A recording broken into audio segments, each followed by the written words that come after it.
Hello fam, it's so good to be here.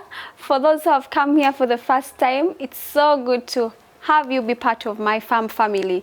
And for those who have been here before, as always, it's such an honor and privilege to continue to share with you. For the new people who have just watched for the first time, my name again is Fortunate Ingabire, but I like to go by the initials FAM. And the last two initials are from my family of choice and my family of origin. So let's talk about today. For those of you who watched the video on shame, I would like to hear from you. What were your takeouts? What is the one thing that spoke to you? And if you've not watched it yet, please go back and watch it. So today I want to speak about something that is very, very special and deep for me, because it's about motherhood and specifically getting a child out of wedlock. Yeah, don't mind my laughing. It's just because I relate and I know how difficult it sometimes is. So why do I bring it up and why do I relate it to shame? Because, well, guys, you know what it means to have a child outside wedlock.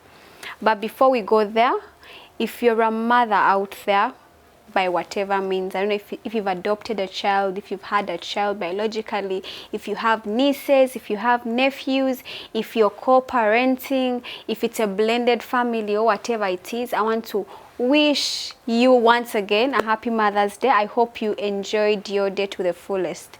So now let's quickly dig in onto parenting and motherhood out of wedlock. So I will first of all share with you my story. In 2017, actually 2016, around August, September, I found out I was pregnant. That was August, September 2016. I found out I was pregnant, and unfortunately at that time I was not married. And I'm from a staunch Catholic family. So if you're from a staunch Catholic family, I send you shout outs. But I also know that you know how we were raised in our homes. We were told so many things. When you can't get divorced, you cannot have a child out of wedlock. And there are so many things they told us that kind of put us in a certain place, and once it by any mistake happened, we felt like we'd failed. We felt like we had failed our families. We felt that we would be rejected. There's a certain feeling it triggered in us, and that is why I believe for me this particular session is a build-up on the video I shared recently on shame. So if you're out there and you've had a child before marriage, and you've had an experience with it, I would love to hear from you what your experience was like and how you were able to deal with it and how you are dealing with it now, or how you are flourishing or thriving amidst that experience that you went through. Why am I asking? Because I know every so often one of us goes through such a thing, and it is very heart-wrenching because there's that expectation someone else has of us, and it feels like at that point you have broken that code. So I would like to know what your experience was, how you dealt with it, and give someone out there who is going through the same some advice on how they can manage the situation. So, well, back to my story. So I find out I am pregnant, and at that point I just started working, so I was a bit confused. I didn't know what to do, and my manager at the time had traveled abroad for a secondment. So it's like at that point, even those people who saw me at the office were like, her manager, mentor left, and now there she is, she's pregnant.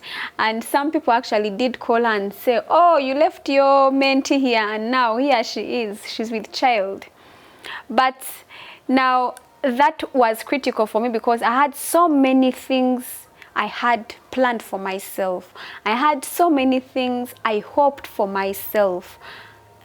You can only imagine a young girl who's just finished school, just gotten her first job. She's literally learning and growing through life, and then all of a sudden she's pregnant.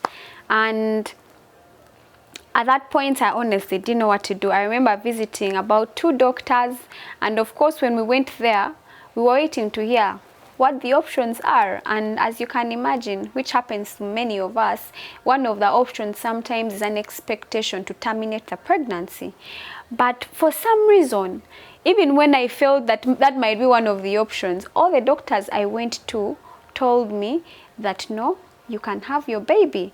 And the reason I thought that might be an option was during one of the scans that we did, we were told that I had a fibroid.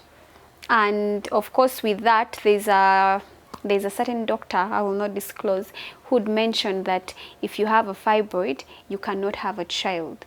Actually, they said you have to have an immediate surgery done, otherwise you'll never have children. So I had that thing of, okay, so I can't have a child, and if I can't have a child, if there's a child growing inside of me, what are they doing there? What are the options? And of course the expectation is that one of the options was to terminate. I went to 2 hospitals, and both gyns that I saw said that with or without a fibroid, you'll have the child. We have seen very many mothers have children despite them having fibroids, so you will have your baby.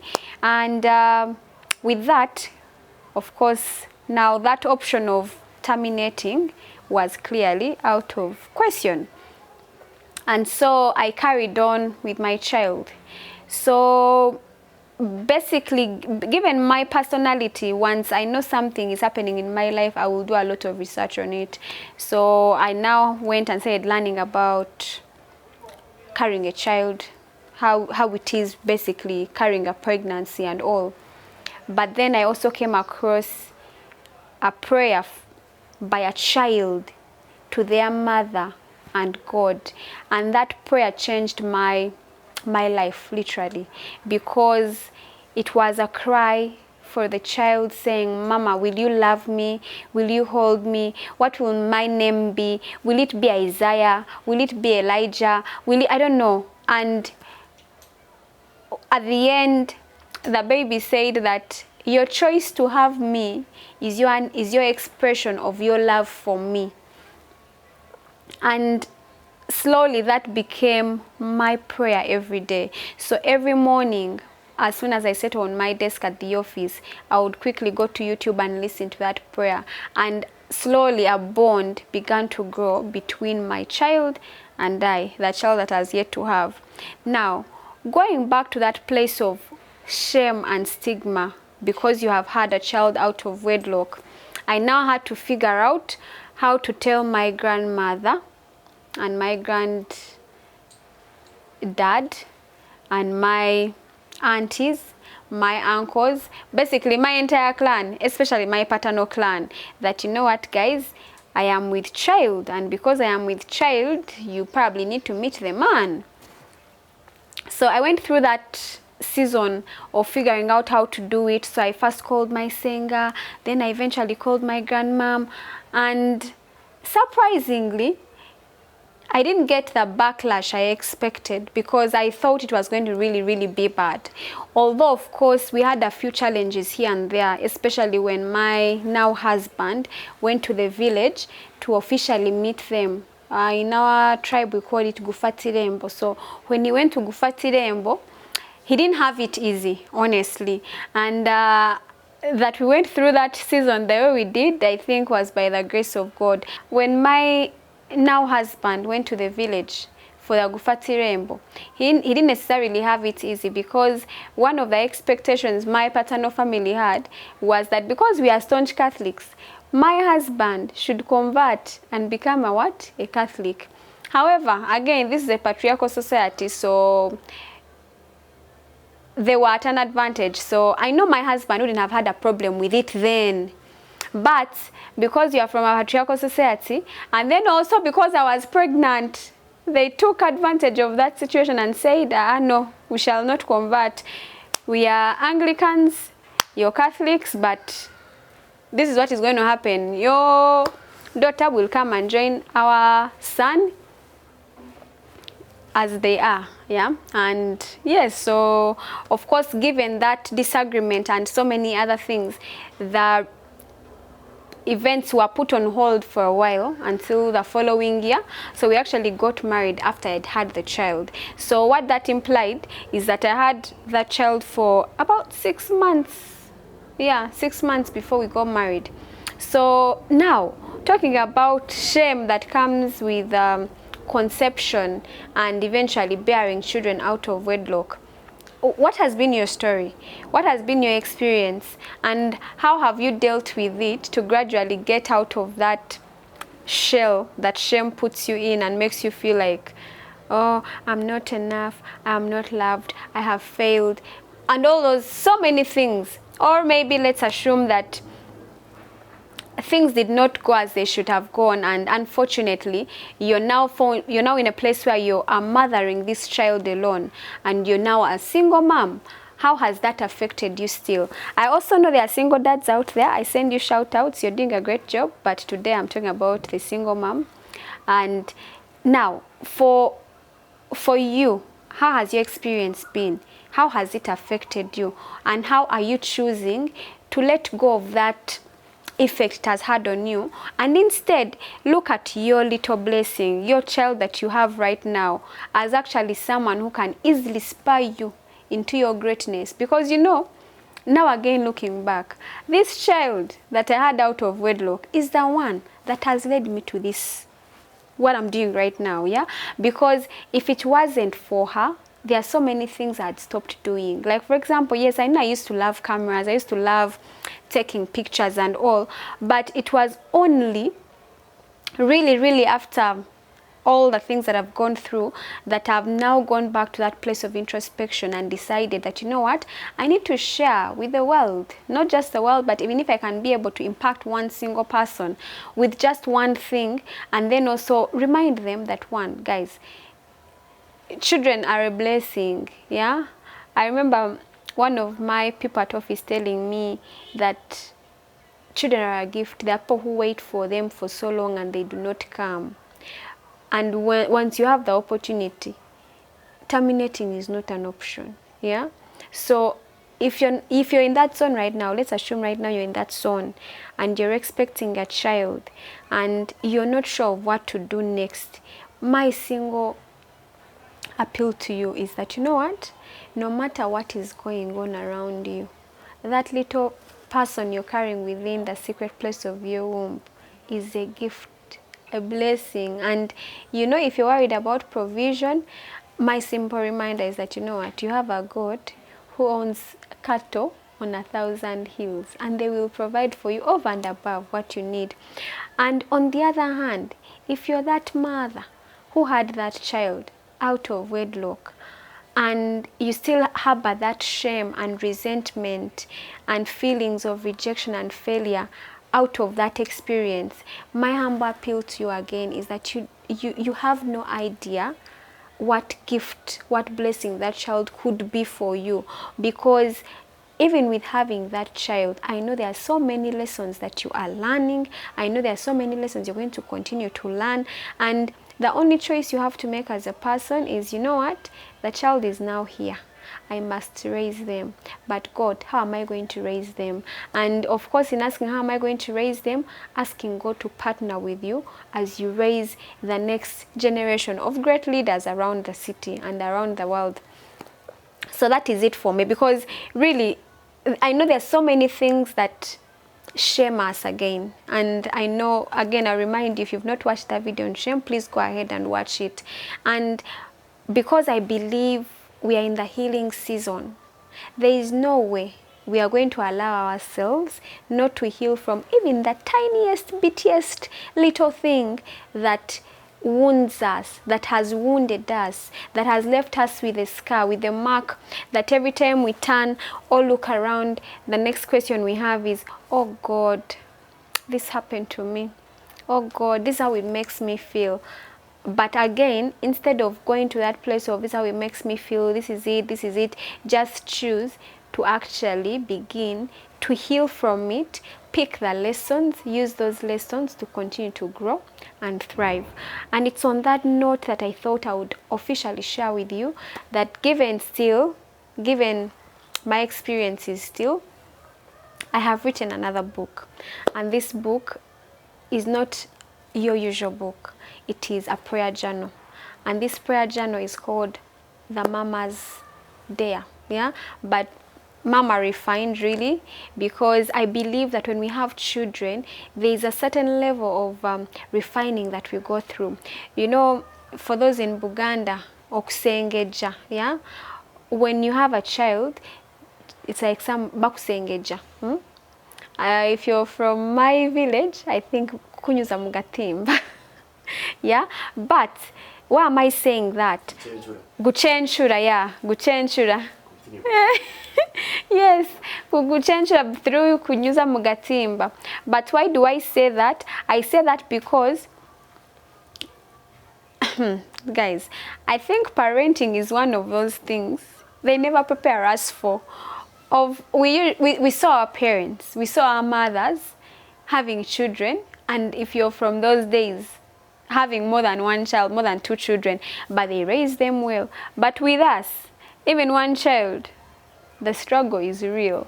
So that's why I believe that there is a level of refining that we go through when we have children. I don't think I would be sharing what I'm sharing if I had not had that child that I had first. I would not be sharing again if God had not given me the opportunity to steward another of his daughters. And because of that, I have written that prayer there, Mama Refined. And my hope and prayer in writing that prayer journal is that it will still guide you as you continue to learn about yourself and about your children, to continue to grow as a person, because you still can't parent from a place of I don't know how to put it, but you cannot parent if you do not intentionally choose to also grow with that child. I think if you've watched my previous videos, I have shared that one of the reasons I, for example, joined G4G was because my daughter, my firstborn, was about to make 3 years, and because she was starting school, she started asking so many questions. I wanted to be around people who relate with what I'm going through. I wanted a community I can plug it into fully, people who can advise me. And then ultimately I'd read the book by Chimamanda on D.I.G. Awale, and I really wanted to raise my daughter in, I don't even know how I really wanted to do it, but I know I wanted to empower her. But I knew I could not empower her if I was not empowered myself. And I started with me, empowering myself. And even right now as I share, this is my way of continuing to grow, because now I have another little girl that I must raise. But I know I cannot raise that child alone. I need God, I need my spouse, I need community. And without those 3, there is a gap somewhere. And I know it all starts from God, because it is God that is going to create the community around us. It is God that is still going to go ahead of us and bring the divine connections. And it is still God that is going to provide every little thing that we need. And just for clarity, guys, I am not a pastor.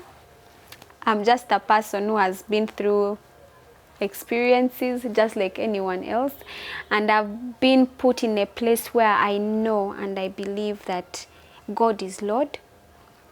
There is nothing, even me, I'm nothing without God, but even more that God is very gracious. And the only way I can continue to pass on this message is by sharing my journey and life with you.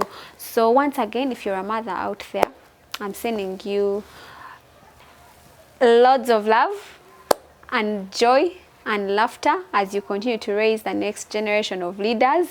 And I hope you get a copy of my Mama devotional, Mama Refined.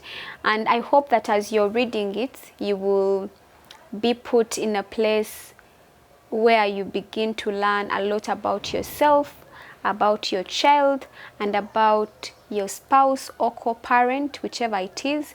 And if you're a mother in waiting, I still had you in mind. I have added a couple of prayer points for a mother in waiting. And I don't know what to say, but I know for sure that we have a God who cares, we have a God who heals, and we have a God who restores. And I know without a doubt that as you go through that devotion, the 31 days, I know that God will be able to redefine your past for a more fulfilling present. I know this has been quite long, but I hope you've picked one or two things, and I hope you choose to heal from whatever shame or trauma you've gone through, because I know that all of us go through experiences, but we cover them, but it's time for us to get out and heal. Thank you again for being here. If you know a person that this will benefit, please go ahead and share it with them. And of course, I look forward to seeing you here again, so please subscribe, share, like, and yeah, from me, I love you and I wish you a very beautiful new month.